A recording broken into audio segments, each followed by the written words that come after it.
Hi hello నమస్తే మా రాజమండ్రి రుచులకు స్వాగతం. నేను మీ ఆశ. ఈరోజు బొమ్మిడాయలు చింతకాయలు పులుసు అండి. చూద్దాం రండి. చెప్తుంటేనే నోరు ఊరిపోతుంది కదా. మీకు సంవత్సరానికి ఒకసారి దొరుకుతాయి మాకు. సేమ్ పులసలాగే ఎప్పుడు దొరకవండి. చాలా టేస్ట్గా ఉంటాయి. రాజమండ్రి స్పెషల్ ఇది. మీరు శ్రద్ధగా వీడియో అంతా చూడండి. ఇంట్లో ట్రై చేయండి మీకు దొరికితే గనక. బొమ్మిడాయలు సన్నగా కట్ చేసుకుని ఉల్లిపాయలు ఒక ఉల్లిపాయ సన్నగా కట్ చేసుకుని 4-5 పచ్చిమిర్చి నూనె వేసి పొయ్యి మీద పెట్టేసేయండి సిమ్లో. ఈలోపు బొమ్మిడాయలు బాగా శుభ్రం చేసుకుని ఇసుకలో కానీ బూడిదలో కానీ వేసి రుద్దాలండి. బాగా జిగురు ఉంటుంది. బాగా నీట్గా శుభ్రం చేసుకుని 4-5 సార్లు కడిగి పక్కన పెట్టుకుని ఉప్పు కారం పసుపు, చిన్న చేపలు కాబట్టి కొంచెం వాటర్లో ముందు కలిపి పేస్ట్లా చేసి వాటిని చేపలకి కలిపాను అనమాట. డైరెక్ట్గా చేపల్లో వేసేయకుండా ఉప్పు కారం పసుపు కొంచెం నీళ్ళల్లో కలిపి పేస్ట్లా చేసి దాంట్లో చేపలు వేసి కలిపి పక్కన పెట్టుకుందాం. చింతకాయలు అండి, పచ్చి చింతకాయలు దొరుకుతాయి సీజన్ కదా. ఒక 4-5 తెచ్చుకుని రోట్లో దంచుకోవాలి. దంచి పక్కన పెట్టుకోండి. శుభ్రంగా కడుక్కున్నాం సరే. బొమ్మిడాయలు నాటు బొమ్మిడాయలు అండి, చిన్నవి పచ్చి బొమ్మిడాయలు అంటారు. దొరకవు, ఇవి మాకే దొరుకుతాయి. చాలా టేస్ట్గా ఉంటాయి. ఒక్కటే ముళ్ళు ఉంటుంది. పిల్లలు కూడా తినొచ్చు. చాలా రుచిగా ఉంటాయండి. కారం ఎక్కువ పడుతుంది దీనికి. ఒక 4-5 స్పూన్లు కారం, ఒక పచ్చిమిర్చి కూడా 10 పడతాయి. ఉల్లిపాయలు వేగిపోయినాయి. దోరగా వేగితే చాలా, ఎక్కువ వేగక్కర్లేదు. పైన కలిపి పెట్టుకున్నాం కదా, బొమ్మిడాయలు వేసేయండి. పైన కొంచెం సాల్ట్ వేసి ఉల్లిపాయ ఉడకడానికి చిటికెడు చేపల్లో వేసాం కదా,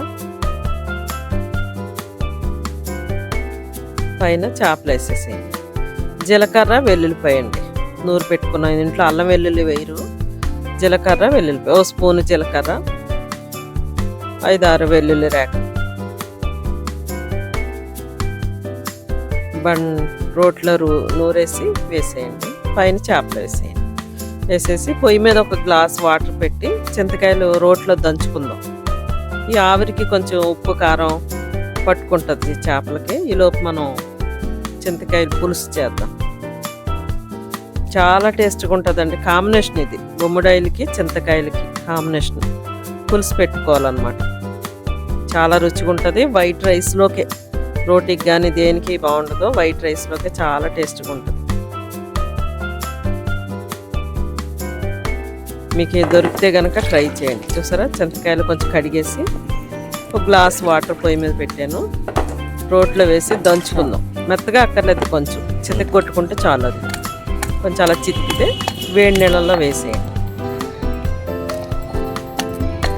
కొంచెం చితక కొట్టండి. లోన గింజలు ఉంటాయి కదా, మళ్ళీ గింజలు చితికిపోతాయి. కొద్దిగా అలా నలిగితే చాలు. రోట్లో సరే, కొద్దిగా చితక కొట్టుకొని వేడి నీళ్ళల్లో వేసేద్దాం. చేపలు మగ్గుతున్నాయి కదా, ఈలోపు ఇది జ్యూస్ చేసి పక్కన పెట్టుకుందాం. మామూలు చింతపండు వేసి కన్నా మీరు పచ్చి చింతకాయలు వేస్తే చాలా రుచిగా ఉంటుంది. ఇదొక స్పెషల్ టేస్ట్ కాంబినేషన్ అన్నమాట. ఇది ఒక గ్లాస్ వేడి నీళ్ళు పెట్టాను.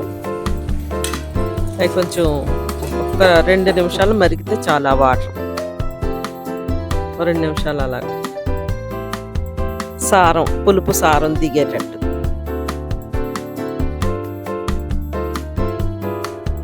మరగనివ్వండి. హైలో పెట్టండి. సరే, మరిగింది. ఒక 2 నిమిషాలు సరిపోతుంది. దాన్ని జాలీలో వేసి చేపల్లో డైరెక్ట్గా వడకట్టేసేయండి. ఆ చెత్త అంతా పోయేటట్టుగా పుట్టి వాటరే. సరే, చేపల్లో ఎంత వాటర్ వచ్చిందో చక్కగా ఉడికిపోయింది. ఈ చింతకాయల పులుసు కూడా వేసేద్దాం. హైలో పెట్టేసుకుందాం స్టవ్. ఎంతో చింతకాయ పులుపు వేసాక ఒక 5 నిమిషాలు ఉడికితే సరిపోదు. మూత వేయకుండా వాటర్ ఎగిరేటట్టు పొయ్యి మీద పెట్టేసి. చాలా టేస్ట్గా ఉంటుందండి. ఇంట్లో ట్రై చేయండి మీరు. ఉప్పు చూడండి, ఉప్పు సరిపోకపోతే కొంచెం వేసుకుందాం. ఈ టైంలోనే సమానంగా ఉండాలి. ఉప్పు కారం పులుపు సమానంగా ఉంటేనే ఈ కూర చాలా బాగుంటుంది. స్పెషల్ కర్రీ అండి ఇది. రాజమండ్రి స్పెషల్ ఇది. మీరు ఇంట్లో ట్రై చేయండి. మీ కామెంట్స్లో నాకు తెలియజేయండి. చాలా చాలా రుచిగా ఉంటుంది. ఫైనల్గా కొత్తిమీర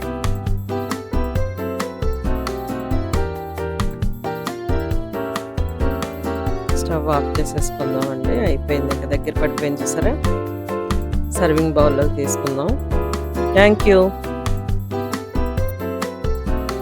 మా వీడియోస్ మీకు నచ్చినట్లయితే లైక్ చేయండి, మీ ఫ్రెండ్స్ అండ్ ఫ్యామిలీకి షేర్ చేయండి, సబ్స్క్రైబ్ చేయండి. మరిన్ని వీడియోస్ కోసం బెల్ ఐకాన్ని ఆన్లో పెట్టుకోండి. Thank you.